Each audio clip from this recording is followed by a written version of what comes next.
Hello दोस्तों, आज की इस वीडियो में आपको बताने वाला हूं कास्ट आयरन क्या होता है और क्यों हम इसको इंडस्ट्री में स्टील के बाद सबसे ज्यादा यूज करते हैं।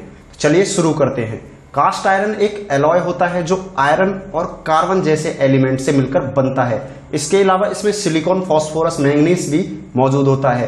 कास्ट आयरन में कार्बन कंटेंट 2% से भी ज्यादा होता है। ये अपने आप में एक काफी हाई परसेंटेज होता है।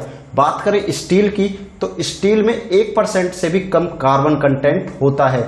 यही कास्ट आयरन और स्टील में बेसिक डिफरेंस होता है कि स्टील में 1% से भी कार्बन कंटेंट कम होता है, वही कास्ट आयरन में 2% से लेकर 4% तक कार्बन कंटेंट पाया जाता है।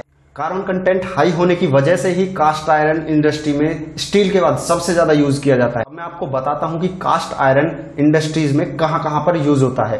कास्ट आयरन इंडस्ट्रीज में सबसे ज्यादा वहां पर यूज होता है जहां कंप्रेसिव फोर्सेस सबसे ज्यादा होती हैं। मतलब अगर मैं किसी भी मशीन की बात करूं या किसी भी हैवी मशीन की बात करूं तो उस मशीन में कंप्रेसिव फोर्स सबसे ज्यादा उस मशीन के बेस पर होती है और वो बेस कास्ट आयरन का ही बना होता है।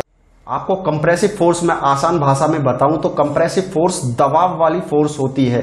जहां पर सबसे ज्यादा दबाव पड़ता है वही कंप्रेसिव फोर्स होती है और इन्हीं कंप्रेसिव फोर्सेस को काउंटर करती है कंप्रेसिव स्ट्रेंथ, जो कि कास्ट आयरन में सबसे ज्यादा पाई जाती है। स्टील के कंपेयर में कास्ट आयरन में 3 गुना कंप्रेसिव स्ट्रेंथ ज्यादा होती है।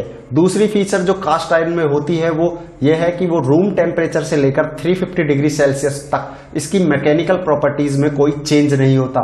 तीसरा रीजन ये मार्केट में बहुत ही इजीली अवेलेबल होता है, इसीलिए इंडस्ट्रीज में दूसरे नंबर पर सबसे ज्यादा यूज किया जाता है। घरों में यूज होने वाली वाटर लाइन जिसमें लोहे की पाइप्स यूज होती हैं वो भी कास्ट आयरन से ही बनाई जाती है। अब बात करते हैं कास्ट आयरन के नुकसान की। कास्ट आयरन काफी ब्रिटल मटेरियल माना जाता है, मतलब इसको अगर किसी हाइट से नीचे गिराया जाए तो बहुत ही आसानी से टूट जाता है।